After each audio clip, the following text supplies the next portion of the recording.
प्रदेश के जनपद शामली में उस वक्त हड़कंप मच गया जब एक गन्ने के खेत के पास स्थित एक प्लॉट में मानव खोपड़ी और अस्थियां दिखाई दी, जिसकी सूचना पाकर तत्काल पुलिस मौके पर पहुंची और मौका मुआयना करते हुए जांच पड़ताल की तो पता चला कि मानव खोपड़ी और अस्थियां करीब 2 माह पूर्व घर से लापता हुए एक व्यक्ति की है, जिसकी पहचान पैर में पड़ी रॉड को देखकर मृतक के पुत्र द्वारा की गई। पुलिस ने मानव खोपड़ी और अस्थियों को कब्जे में लेकर मामले की तफ्तीश शुरू कर दी है। आपको बता दें कि पूरा मामला थाना आदर्श मंडी क्षेत्र के सहारनपुर रोड स्थित कस्बा बनत के जंगलों का है, जहां आज कुछ ग्रामीण महिलाएं गन्ने के खेत में गन्ना छिलाई का काम करने के लिए गई थी। जब उन्होंने खेत के पास स्थित प्लॉट में मानव खोपड़ी और अस्थियां देखी, कपड़े पड़े देखे तो महिलाएं दहशतजदा हो गई। उन्होंने मामले की जानकारी आसपास के खेतों पर काम करने वाले किसानों को दी, जिसके बाद किसानों ने पुलिस को मामले की सूचना दी। सूचना मिलते ही पुलिस के आला अधिकारी स्थानीय पुलिस और फॉरेंसिक टीम के साथ मौके पर पहुंचे और बारीकी से मामले की जांच पड़ताल की तो पता चला कि ये मानव खोपड़ी और अस्थियां करीब 2 माह पूर्व कस्बा बनत से लापता हुए सुदेश की है।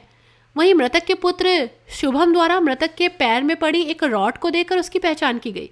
मृतक के परिजनों का आरोप है कि मृतक को गाँव के कुछ लोग घर से बुलाकर ले गए थे, उन्हीं के द्वारा उसकी हत्या की गई है। पुलिस ने मानव खोपड़ी और अस्थि कपड़ों को कब्जे में लेकर वैधानिक कार्रवाई शुरू कर दी है। अपर पुलिस अधीक्षक संतोष कुमार का कहना है कि मृतक पिछले वर्ष 13 नवंबर को घर से लापता हो गया था। शिकायत पर गुमशुदगी और उसके बाद जिन लोगों पर परिजनों द्वारा घर से बुलाने का आरोप लगाया गया था, उनके खिलाफ सुसंगत धाराओं में मुकदमा दर्ज कर लिया गया था। आज एक प्लॉट में मानव खोपड़ी और अस्थियां कब्जे में लेकर आरोपियों की धरपकड़ के लिए प्रयास शुरू कर दिए गए हैं। यहाँ पे जी मेरे पिताजी के वो मिले कंकाल। क्या क्या? एक तो सर मिला जी और पैंट मिली और शर्ट और चादर और मेरे पापा के पैर में रोड डली हुई थी, हाथ में भी और पैर में भी, तो रोड भी बरामद हुई थी यहाँ से। अच्छा, तैयारी वैयारी दी थी आपने पहले? मैंने इसमें 2023 24 जी हाँ, और नवंबर में तैयारी दी थी 16 तारीख को। तो क्या हुआ था फिर? उसमें कुछ नहीं हुआ जी। अब तक 2 महीने हो लिए हमें दरोगा साहब से भी सबके यहाँ दे लीजिए हमने तैयारी। यही खाली उपदेश दिया गया हमें कि 10 दिन रुको, 4 दिन रुको, हम बरामद करवाएंगे। एसपी साहब से भी मिला था हमें, उन्होंने भी यही कहा था कि बरामद करवाएंगे। तो आज जो अवशेष बरामद हुए हैं वो आपके पापा की? जी। ये बनत के बगल में खेत है। आज करीब 1 बजे के आसपास बनत के ही कुछ लोगों ने बताया कि यहाँ पे एक खोपड़ी मिली है, कुछ और भी कंकाल हैं और एक रॉड मिला है, एक हड्डी में ही रॉड लगा हुआ है। तो बनत गांव के ही शुभम ने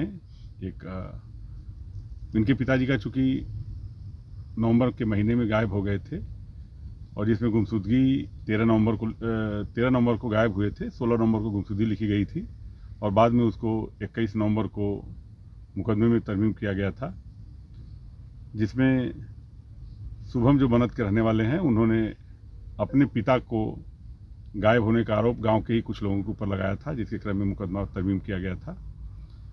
आज शुभम के घर वाले ही यहाँ बगल में खेत में काम कर रहे थे, तो उन्होंने बगल में देखा कि एक खोपड़ी और कुछ हड्डियाँ पड़ी हुई हैं। तो उनको चूँकि हड्डियों में राड पड़ा हुआ था, चूँकि इनके पिताजी के भी हड्डियों में राड पड़ा हुआ था इलाज के दौरान, तो उसके आधार पर इन्होंने बताया कि हमारे पिताजी का ही है। साथ में कुछ कपड़े थे, कपड़े को भी इन्होंने पहचाना है और उन्होंने पुलिस को सूचना दी। यद्यपि पुलिस पहले से विवेचना कर रही थी, जांच कर रही थी, तो जानकारी प्राप्त करके सभी लोग यहाँ आए हुए हैं। फील्ड यूनिट और वैज्ञानिक सहायता से उसका संकलन किया गया है। मुकदमा चूँकि पहले से प्रचलित है, इन्होंने गाँव के ही 2 व्यक्तियों के ऊपर शंका जाहिर की थी, जिनकी गिरफ्तारी के प्रयास किए जा रहे हैं, जिसमें जो भी वैज्ञानिक तथ्यों के आधार पर जो भी